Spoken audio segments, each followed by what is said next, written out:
I'm Phil Salvador, Library Director at the Video Game History Foundation. One of the most frequent questions we get is, hey, how do I access your collections of video game history materials that you've been building? Well, for the last 2 years, we've been working on a solution to this problem. We're building a digital library platform where you'll be able to browse our archives from the comfort of your home without having to visit us out here in California. We've been working on this for a while now. We've been building out our systems, we've been cataloging things, and we think it's finally ready to show off. So in this video, we're going to give you a first look at what we've been building. Now, keep in mind that what we're showing you today is a work in progress. It's going to be a little unfinished, a little unpolished. Nothing you see in this video is final. But as long as we're all cool with that, then let's jump in.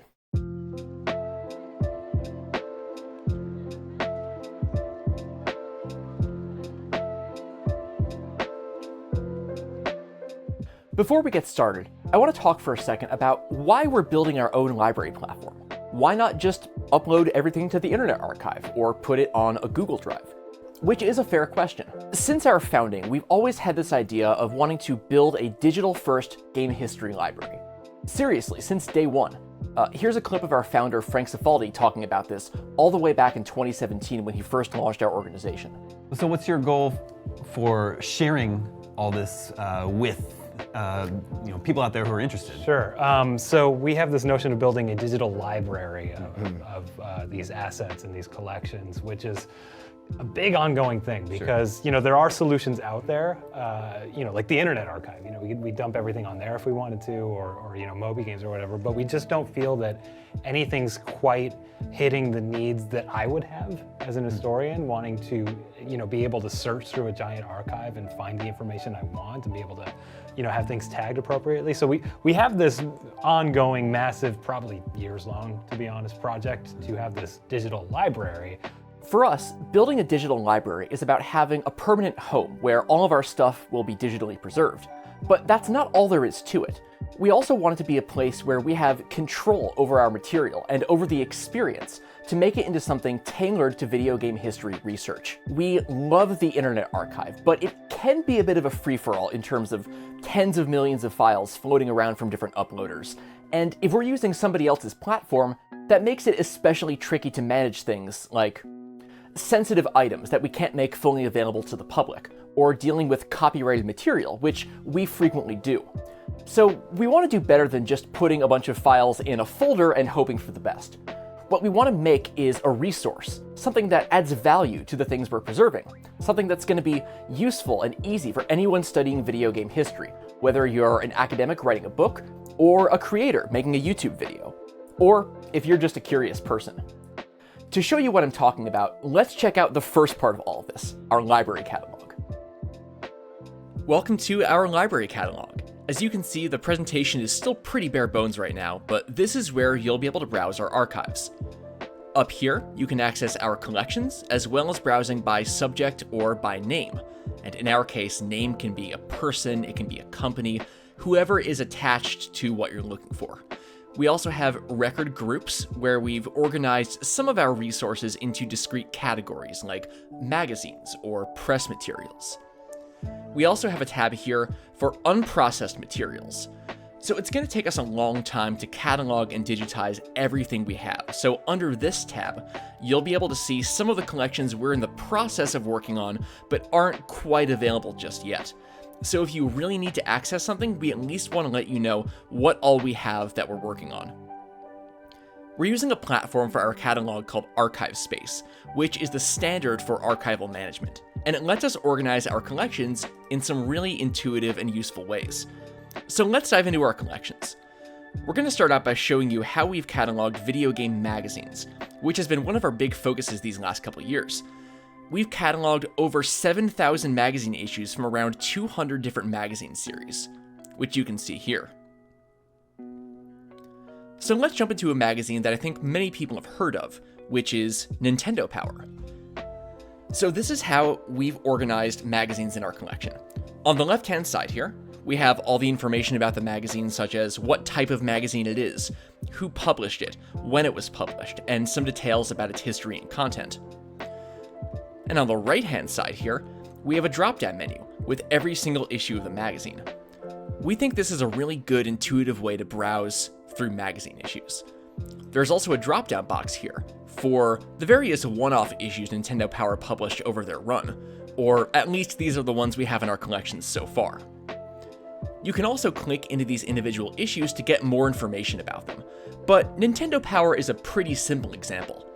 Let's go to something a little more complicated. We're going to look at a magazine called Game Players, which is way more complicated than Nintendo Power is. Let me just explain this really briefly. Game Players was a series of magazines covering different game platforms. So there was a main Game Players magazine, but there was also a Nintendo edition of Game Players, and a Sega edition of Game Players, and a Game Boy edition of Game Players, and so on. There were about 6 different magazines called Game Players all running at the same time, and it's kind of a mess. They would sometimes share issue numbers. Sometimes the magazines would change their name between issues randomly. At one point, a couple of them consolidated into a new magazine called Game Players Nintendo Sega, or Game Players Sega Nintendo, depending on how they were feeling that month. It's very confusing, and to our knowledge, nobody has actually figured out how this magazine is supposed to be organized, which makes it really difficult to reference individual issues or figure out which issue we're talking about. So, how do we even catalog something like this? Well, what we've done is we've created a much more detailed record for this magazine. It has information about the entire publication history of Game Players, with all the various editions of the magazine, as well as the various companies that owned it over the years. We also have information in here about how we cataloged this magazine, so it'll be easier for you to find specific issues.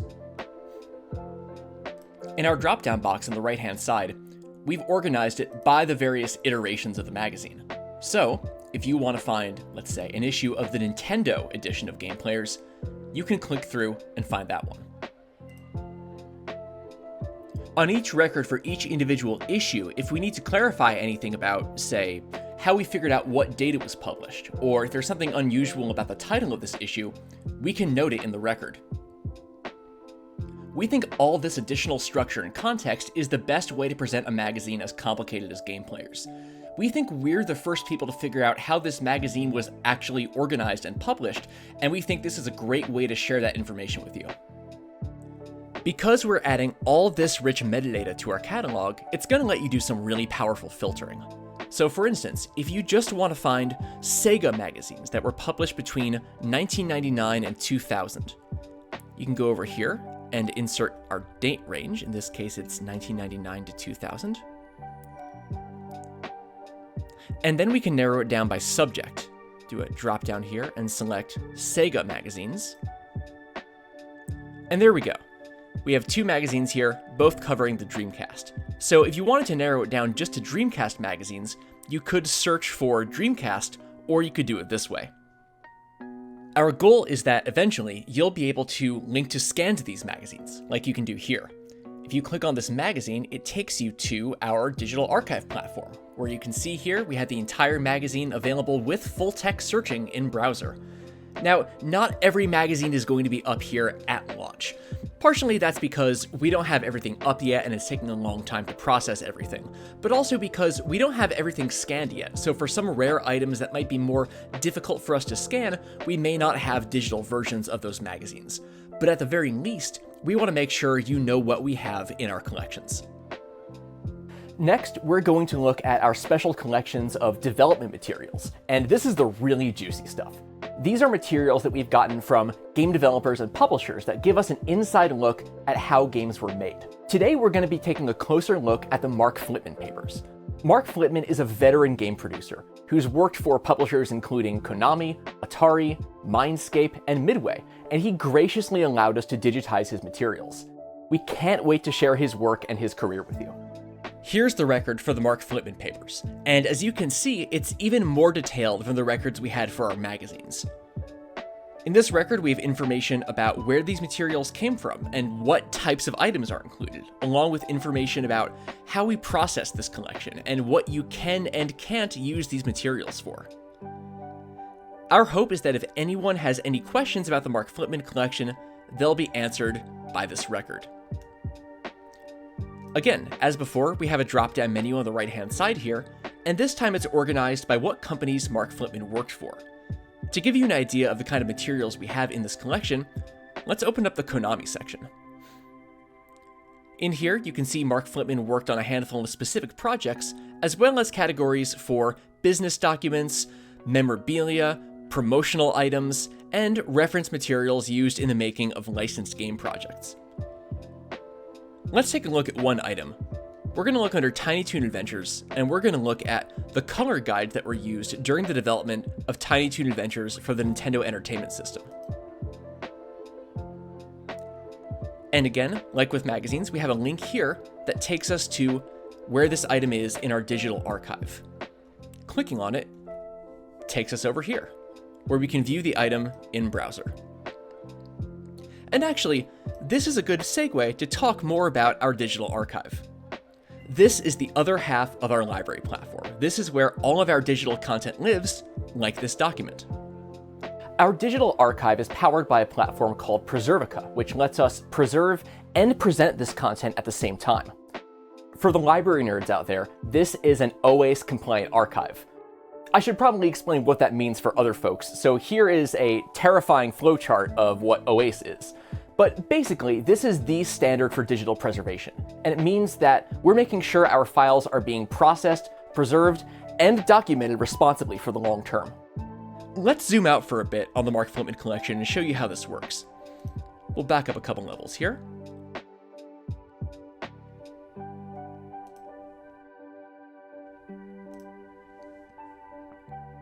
Here's the record for the Mark Flipman papers, and look at that, there's all our wonderful metadata we had from the overall record. You can use the digital archive to browse materials if you only want to see what we have available digitally. We have a bunch of different content in here. We already showed you some documents, so let's take a look at some of the other items we have in the Mark Flipman collection as well. For instance, we can show you images.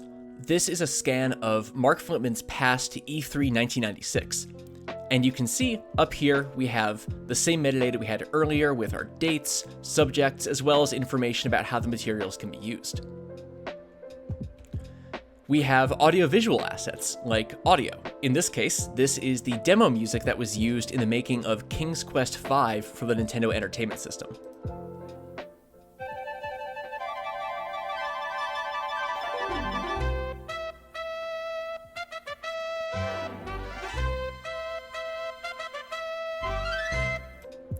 We can also show you videos, such as this footage from E3 2000, which we shared with you earlier this month. Now these are all fairly basic items, documents, images, AV materials, but our digital archive platform lets us do some more complicated things as well. For instance, we can let you explore disk images in your browser. Let's back out of the Mark Flipman papers for a second, and let's take a look at one of the press CDs we have from GamePro magazine. This is a collection of CDs containing art that publishers sent to GamePro to use in their magazine. So this is the highest quality version of some of this art you'll be able to find. We're going to look at a CD down here for the From Software game King's Field 2. If you go into the Files directory, you can see the contents of the disk as they were originally structured on the disk itself. Let's click in here and look at this drawing called The Dude. Evidently that was the name they chose for the protagonist of King's Field 2. Our preservation system automatically migrates images to modern formats so you can view them in browser, but don't worry, it does preserve the originals too. As I mentioned, our system lets us show some really complex digital materials that we might otherwise have trouble showing you. One of the cool items we have from Mark Flipman is this Executive Review CD, which contains a website that was shown to executives at Midway Games back in 2001, updating them on the status of various projects they were working on, such as Mortal Kombat Deadly Alliance. If we presented this CD the same way we present other CDs in our collection, as a directory of files, that's not really an ideal way to browse a website. But with this new system, we can present a website as a website. You can even access the documents that were included on the CD. So if you're a game historian who wants to dig through some spreadsheets showing game development timelines or organizational charts, we think you're really going to like this. You might have noticed another item included on all these CDs called Manifest. This contains a list of every file on the disk, along with its size, date modified, and a checksum of the file, along with a checksum of the disk image itself. In some cases, we aren't able to share the contents of some CDs, either because there's sensitive or copyrighted material, or because, frankly, we don't want to get somebody in trouble. But we still want you to know what it is we're preserving. You can use these manifest files to verify the contents of a disk and check, for instance, whether a certain build of a game has already been dumped, or whether files in a pre-release version of a game might be different from the final version. This tool for generating these manifests is something called Curator, and it was developed for us by DRX, the founder of the game prototype dumping community Hidden Palace. We hope it's going to be useful not just for our collections, but for the video game preservation community in general. Now, for some CDs, there's really no way we can show you the contents very well in browser right now. For example, this trade show CD from Infogrames has an interactive Windows 95 program on it, and we don't really have a good solution to that right now. In these cases, if it's something that was meant for public consumption like a press CD, we're going to be mirroring the CD on the Internet Archive. Our preservation system doesn't really support downloads the way we need to right now, so we think putting it on the Internet Archive is a good compromise. Although not everything will be openly available on our digital archive, we will still be preserving the original unredacted files. So if you're doing a targeted research project, we may be able to work with you to retrieve the original files if you need them. Now, this is where everything comes together. We have a digital archive that contains both magazine scans and development materials, and now we can search all of them at once. As an example, let's search for Marvel 2099. This is a famous unreleased game that Mark Flipman worked on, and we have his design papers for the game in our collection. So when we search for this, not only do we get all of Mark Flipman's materials from when he worked on the game, we also get magazines that mentioned Marvel 2099, and we can sort by what type of content we're looking for. This is why we think this platform is going to be a great experience for video game historians. Once we start populating the library with content, the search results are really going to be rich. Well, we hope you enjoyed this first look at our library system. We're really excited about opening this up to people. And if you're a game researcher, maybe you're already getting some research ideas just from watching this demo. So, what did you think? Like, seriously, what did you think about this? We've been working on this whole thing in a bubble for a while, and we want to hear from game historians and other game researchers about what you like about this, what's missing, what kind of materials do you want to see in here, what features are important to you. We might not be able to act on all of your feedback, but we want to get a feeling about how you feel about this. I hate to say this, but let us know in the comments below. We're planning to launch our digital library sometime next year, but in the meantime, we're going to keep rolling out new content this month to show you what we're up to at the Video Game History Foundation. Thanks for watching. Frank, do I have to talk over the end cards of this? Can I just walk off camera? Oh, great. Okay, cool. Great.